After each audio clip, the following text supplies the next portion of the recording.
Thanks for watching. Don't forget to like, comment, share and subscribe to. السلام علیکم ناظرین، آپ دیکھ رہے ہیں قرآنک ایجوکیشن سینٹر. ہمارے ساتھ مفتی محمد مزمل صاحب موجود ہیں. آج ہم مفتی صاحب سے پوچھیں گے، مفتی صاحب ہمیں یہ بتائیں کہ حج کی اہمیت اور فضیلت کیا ہے. ہمارے ناظرین کو اس سے آگاہ کیجیے. جی السلام علیکم ورحمۃ اللہ. بسم اللہ الرحمن الرحیم. اللہم صلی علی سیدنا و مولانا محمد وبارک وسلم. اویس بھائی، میں آپ کا بہت مشکور ہوں. بڑا اہم کویسچن ہے جو کہ حالات حاضرہ کے مطابق بھی ہے. انشاءاللہ چند دنوں کے بعد اسلام کا ایک ایسا عالمگیر اجتماع آنے والا ہے کہ جو اجتماع کسی بھی اور مذہب کو حاصل نہیں ہے الحمدللہ. حج ایک ایسی مقدس عبادت ہے کہ جس کی لغت میں تعریف ہے کہ حج کا لغوی معنی ہے ارادہ کرنا، یعنی کسی سفر کا ارادہ سمجھ لیں. چونکہ ایک سفر کا ارادہ ہے، حج ایک بڑا مشقت پر مبنی ایک سفر ہے. نبی کریم صلی اللہ علیہ وسلم نے اسلام کی اگر ہم احادیث مبارکہ کا مطالعہ کرتے ہیں تو آپ نے اپنی زندگی مبارکہ میں ایک حج کیا ہے نبی کریم صلی اللہ علیہ وسلم نے، اور 4 عمرے اللہ کے نبی نے ادا فرمائے ہیں. اگرچہ اس میں اختلاف بھی ہے حج کے، لیکن ایک حج پہ یعنی کثرت کی رائے یہی ہے کہ آپ نے ایک حج اپنی زندگی میں فرمایا ہے. اب حج کو جب ہم دیکھتے ہیں، اسلام کا حج سے 2 چیزیں ریلیٹڈ ہیں. نمبر 1، حج اپنے پیاروں کی یاد دلاتی ہے، اور دوسرے نمبر پر حج ایک دنیا کو پیغام دیتا ہے. یہ 2 چیزیں بڑی اہمیت کی حامل ہیں. پہلے نمبر پر حج میں ہوتا کیا ہے؟ حج میں دیکھا جائے تو اللہ اپنے پیاروں کی یاد کو زندہ کرتا ہے. حج میں کیا ہے؟ بیت اللہ کا آپ طواف کر رہے ہیں تو حضرت ابراہیم علیہ السلام نے طواف فرمایا تھا. جب گھر تعمیر کیا تو گھر تعمیر کرنے کے بعد انہوں نے چکر لگایا تو اللہ کو پسند آیا. اب اللہ نے قیامت تک، ہے تو ایک پتھر کا گھر ہی نا، غور کریں تو ایک پتھر کا گھر ہے، لیکن چکر لگائے جا رہے ہیں. لاکھوں روپیہ لگا کر لوگ مچل اور تڑپ کر اس گھر میں پہنچتے ہیں. بندہ ان سے پوچھے کہ پتھر کے گھر کے گردی چکر لگانے ہیں تو یہ بھی پتھر کا گھر ہے نا. دنیا جہاں میں بے شمار گھر ہیں، ان کے چکر لگا لو. نہیں لگا سکتے. اسی گھر کا چکر لگانا ہے. کیوں؟ کیونکہ ابراہیم علیہ السلام ان گھروں کے گرد نہیں گھومتے رہے بلکہ اس گھر کے گرد گھومتے رہے. تو یاد کا تعلق ہے. جب حضرت اسماعیل علیہ السلام کو پیاس کی شدت محسوس ہوئی ایک بیابان جنگل کے اندر، تو حضرت اماں ہاجرہ، آپ کبھی ادھر کو دوڑتی ہیں پانی کی تلاش میں، کبھی ادھر کو دوڑتی ہیں. تڑپتا ہوا بچہ ممتا سے کہاں دیکھا جاتا؟ کبھی ادھر کو دوڑتی ہیں، کبھی ادھر کو دوڑتی ہیں کہ مجھے اپنے بچے کے لیے پانی مل جائے. کبھی اس پہاڑی پہ چڑھتی ہیں، کبھی اس پہاڑی پہ چڑھتی ہیں. اب ماں کا تڑپنا اپنے بچے کے لیے رب ذوالجلال کی ذات کو اتنا پسند آیا کہ اللہ پاک نے صفا مروہ کی صورت میں اسی طرح حاجیوں پر اور عمرہ کرنے والوں پر دوڑ لازم کر دی.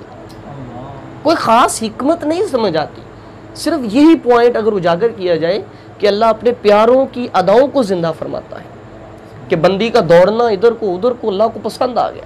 اب قیامت تک حج کے لیے لازمی قرار دے دیا گیا کہ اب آپ کو ادھر بھی دوڑنا پڑے گا، ادھر بھی دوڑنا پڑے گا، حالانکہ کوئی بظاہر حکمت نظر نہیں آتی.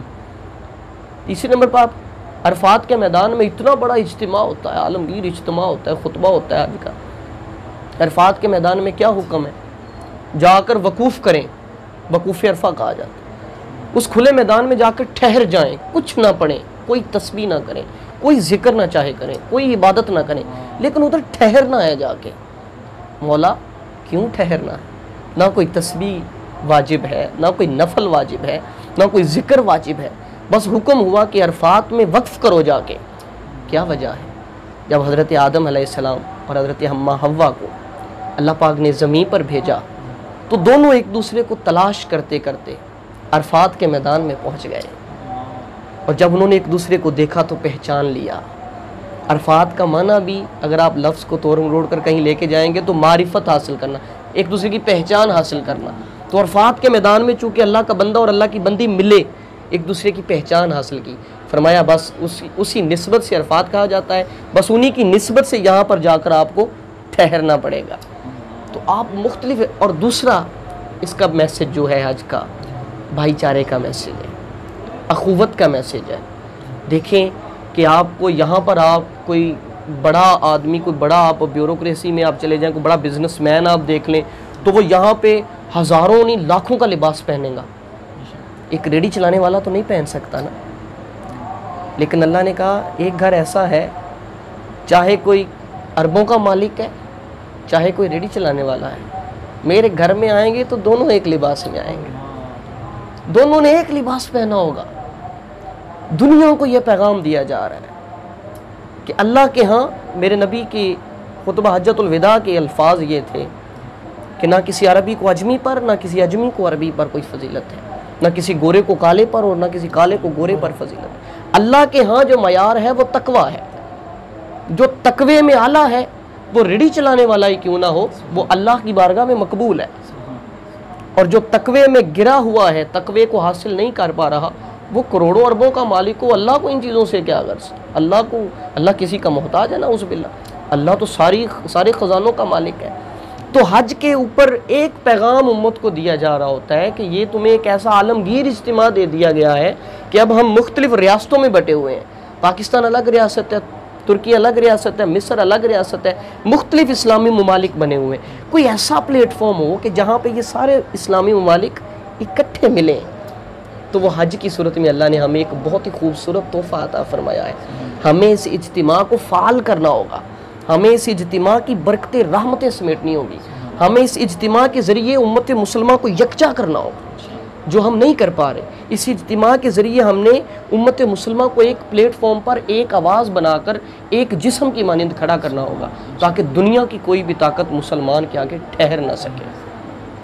یہی چند ایک باتیں حج کے متعلق۔ جی ناظرین، ماشاءاللہ مفتی صاحب ہمیں بہت ہی پیاری باتیں سمجھا رہے تھے۔ تو ناظرین، ہم انشاءاللہ اگلے پروگرام میں پھر حاضر ہوں گے، تب تک کے لیے ہمیں اجازت دیجیے۔ ہمارے چینل کو سبسکرائب کریں اور لائک کریں، اور جو ہے وہ ویڈیو کو آگے سے آگے شیئر کیا کریں، تاکہ ہمارے لیے اور آپ کے لیے یہ صدقہ جاریہ ہو جائے۔ اللہ حافظ۔ Thanks for watching. Don't forget to like, comment, share and subscribe to